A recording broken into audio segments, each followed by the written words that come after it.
All right, what is up? Welcome to Spoiler Kings. We have another trailer reaction for you guys. We have a new Avatar Fire and Ash trailer. I believe this is our second one that we got for the movie. It's coming out in December, so they're gonna really start hyping it up pretty soon. But you know, you have to promote the heck out of it because it is gonna make $1 billion easily, guaranteed. Guaranteed. It'll make $1 billion week 2. Yeah. Before the end of the year, and it comes out like the last week of the year. Oh man. But all right, let's check it out and then we'll talk about it. All right. This is the only pure thing in this world. The fire came from the mountain, burnt our forest. My people cried for help. But Eva did not come.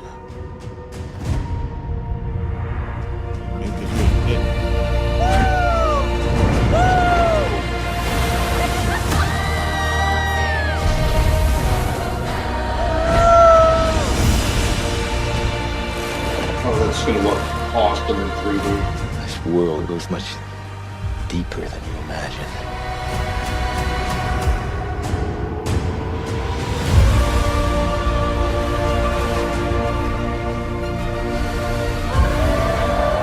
Holy crap. That's going to look amazing.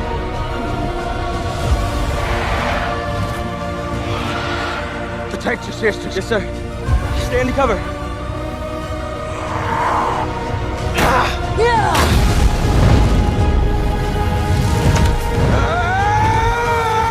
What does that always say? Sully stick together. No, the other one. Sully never quits. That's right. Sully's never quit. How do you still live? What if every human being on Earth could live here without a mask? Then the Na'vi people will be gone. Whoa.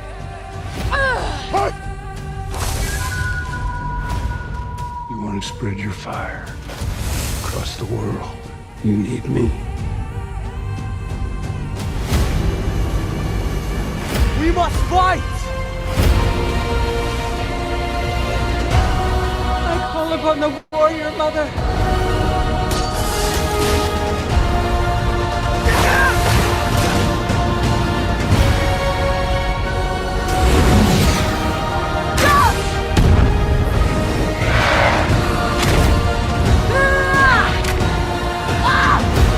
I'll kill you! I swear!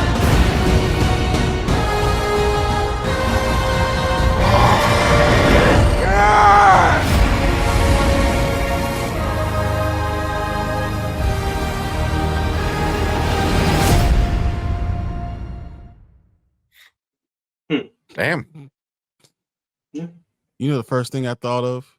I'm sorry. What's Sometimes be your own people, man. Sometimes be your own people. That'll make you. She said the only pure thing is fire. I was like, what about water? What do you drink? Like, it just when you start breaking down what you saying and your hate, sometimes it just falls apart. Just saying. Sometimes be your own people, man. I don't know. Yeah, that was this one. I think this one's gonna be more interesting than the first two, because the first two were very, here's Dances with Wolves, here's the biblical kind of stories and stuff like that. This one actually seems like it might dive into the actual world rather than, oh, humans are messing up shit again. I mean, it looks like they're still going to be They're around, still going but to do that because now they can breathe air. Yeah, which would be interesting. It seems to be a lot more. It It seems to be a lot more immersive story wise than the last two. Because exactly, you said it all just now, Tank. First one is Dances with Wolves or Fern Gully, however you want to look at it. The second one, kind of played a lot with the biblical chosen one tropes, which I just tuned out. I just paid attention to the visuals. And in the end, that's really why I go to the Avatar movies and see them on the biggest screen possible. I go to them for the spectacle. You know. Yeah. They're fun to look at. Seen each Yeah. one in the theater anywhere between 2 to 3 times. So I usually put the the story is very much at the bottom of my list when it comes to all of them. I think it's a showcase reel. James Cameron showing off the understandably showing off the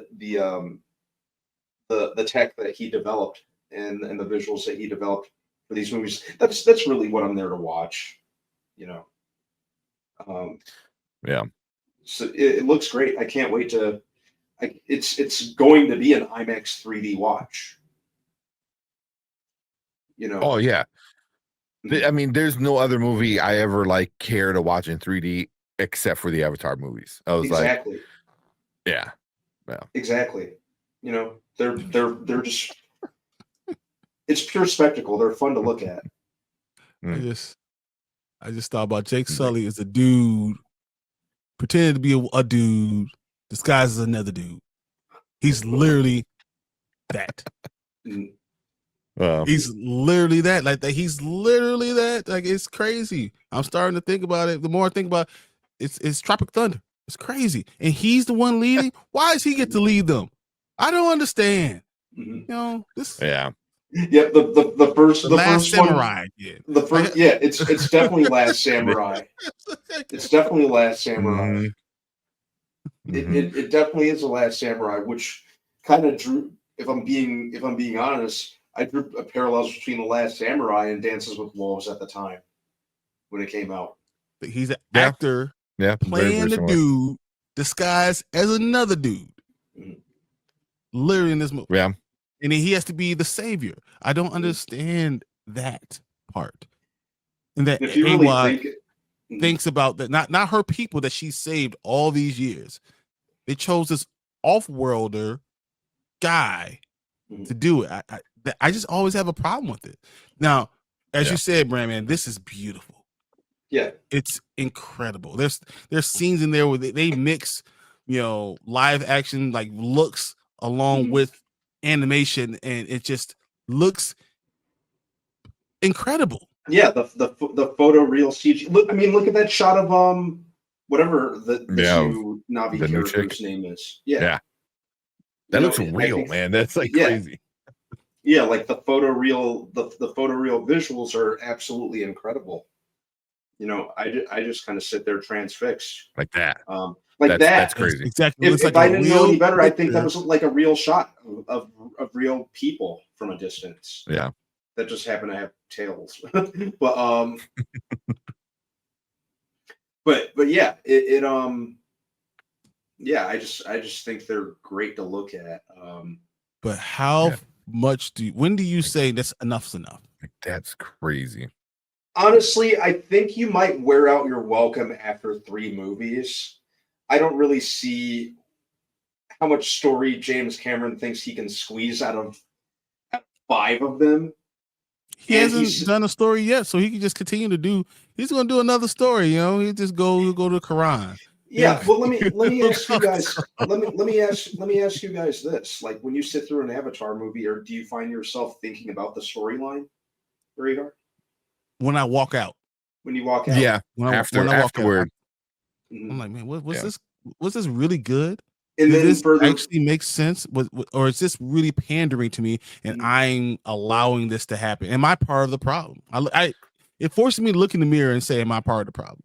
Well, yeah, and to piggyback off my own question, do you find yourself like really wowed or wowed by the storyline or the plot material, or it really leaving an impression, or do you find yourself, or do you find the visuals resonating more with you? I don't. I mean, the visuals are amazing, right? I mean, aren't they, Tank? Yeah. Well, yeah. I mean, you get lost in that, because I remember in the last one, like at the end, I'm like, man, how does that water look like water? Like it looks real. Everything it's happening, it looks real, and I'm not paying attention to like, oh, this is like just a very half-ass kind of storyline, you Mhm. know, because the whole time you're just like looking, you're like, wow, that looks cool. Wow, that looks cool. You Yeah. know, Mhm. I think 3 movies is enough. Um, as far as the oh, storyline goes, that's the it wildest thing. He goes, this shit is trash visually. It's good, but my girl thinking visually is amazing. It's good enough for me to look at. yeah, I, I don't hate on it. okay, I don't minus hate the on it. second half of that part. The first half that this looks trash visually is crazy, bro. Because this is might be the best CGI ever to be on screen. yeah, and it's you know they all Yeah. the original 16 years after the fact, it still holds up. 100%. Yeah. Um, Yeah. there, But I get what you're saying with the joke B, but the other things are better to look at. But yeah. but yeah, I'm good with this. I understand what's going Mhm. on. I know what it is, but I still do question myself. Am I part of the problem? Am I part of the Mhm. issue? And it's no, because I love movies. I love movies. I love seeing scenes. But when you're continuously having the same storyline, I yeah. don't know. Yeah, I And mean, if you think about it, a lot of James Cameron's interviews aren't even really talking about the plot. They're talking about the visuals and the he did this and he technology. did this and X, this, X that, and I think even he knows that the storyline isn't anything special. The storyline Mhm. is borderline trash, if we're being honest. Mhm. Or at best, it's a storyline that's been done better in the past. Dances with Mhm. Wolves did it better. The Last Samurai did it a lot better. I think he just kind of wrote like a rough framework and built The white his savior. CG ambitions. It is a white It's savior. the white savior. I mean, The white And then savior, and they could be blue. So it's like, yeah, you know, and then the second one is just about,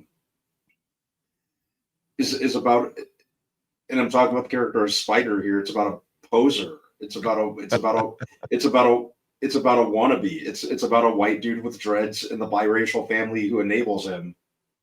but they're not it's even Danny really there. Thornberry. Yeah. That's it. Yeah. That's Spider. But they're not even of the chosen people. No. That's the thing. So Awa, if they chose, Grace or whatever, then she chose one of not her own people. Mhm. This is what we're doing. The more I dive into it and I think about it, the more bothered I am. You know what? Don't ask me plots. Just show me pretty pictures. And Yep. that's You know what Exactly. character I find? You know what character I kind of, if I had to pick one out of a hat, you know what character that I kind of find myself the most engaged with, that kind of has like some kind of gravitas and layers, is the character of Quaritch, Stephen Lang's character, especially in Mhm. especially in the last movie. You Mhm. the know, most at, real. yeah, at least from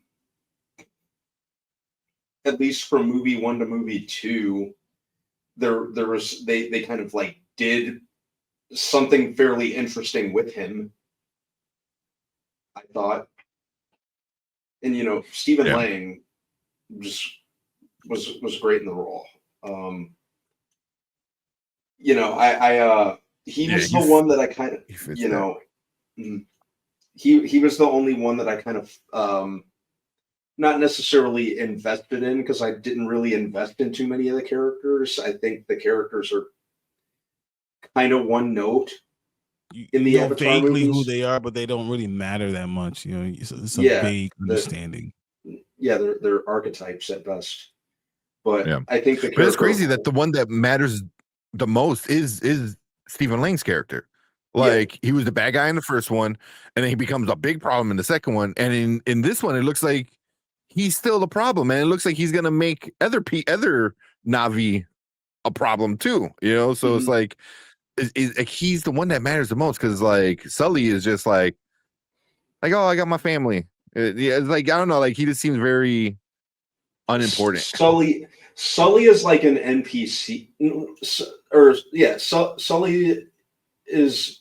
I don't want to say an NPC, but he's basically like the create a character that's in like adventure game or an RPG with it. with just like with very generic traits about him. He's literally the avatar for the. He's literally the avatar. He's Exactly. not Cole Young levels of unremarkable, but he is pretty unremarkable. I mean, when you talk about what he is, Sully is a white guy wearing a Jamaican hat with the dreads in the back. That's what he is. Yeah, that's what he is. So I mean, he's a cultural appropriate. He's a culture vulture. And then, but then AWA chooses his family. Like, whoa, bro, that's something. Like, oh, let's get this 60. Not even how old is Sigourney Weaver? 70 at this point. Yep. That woman is like 76 years old. Like that. I'm sorry. That will never not be hilarious. That will never not be hilarious to me. That James Cameron's making this near 80-year-old woman play what's supposed to be roughly like a 14-year-old girl. I think they said. Kitty's supposed to be like 14 in one of the featurettes. Couldn't even be bothered to alter her 80-year-old voice. It's so funny to me. It's so hilarious to me. I'm sorry. I know I always come back to it. And guess what? And that's what's going to happen. We're all going to go watch this show. We're all going to watch this movie. We could complain about it, but are we going to not watch it? Are we going to not go, or are we going to feel like we're missing out? He's going to, and he wants to make 2 more of these that'll span that over the next 6 years, 7. I thought Collector said it earlier. 2031 is about 2031. Yeah, 2031. 2028 for 2029 for the 4th 2029. One. Jesus, James, what are you doing? 5 of these? Making money. Making money. If all 5 make over $1 billion, he's gonna make 5 more. We're the problem, guys. Yeah, we're the problem. Stop going to see it. No, I'll see you at the theater. Do you think that with 2 more on the way, do you see it wearing out its welcome from a visual standpoint? No, because technology continues to increase, right? Technology always gets better. As long as you have a technological. Even this one looks better than the last one. The last one looked and I think that's what it rides on. It all rides on like that's a great shot. Like I said, if I didn't know any better, I think that was all like practical. But I think a lot of it rides on Cameron stepping his game up with each movie, and I'm assuming that's why the sequels are going to be so spaced apart. Okay. Yeah. Takes a while. Heck, we had to wait 13 years for one sequel.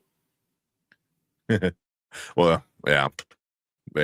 Now he has a plan, quote unquote, but we'll see. What the fuck? We'll see how that goes. But cool. Let's move on out of this one. But yeah, we're probably gonna get like a couple more trailers. We'll get more what's going on with this one. But until then, make sure you guys come and check us out every Monday, Thursday, and Saturday when we talk about trailers like this, movie reviews, and other fun nerdy stuff. But we appreciate everyone in the replay. Make sure you guys hit that like button, hit the subscribe button, leave a comment down below, and let us know what you guys think about it. But let's if you're watching live, let's have you guys stick around, and let's move on to our next topic for the night.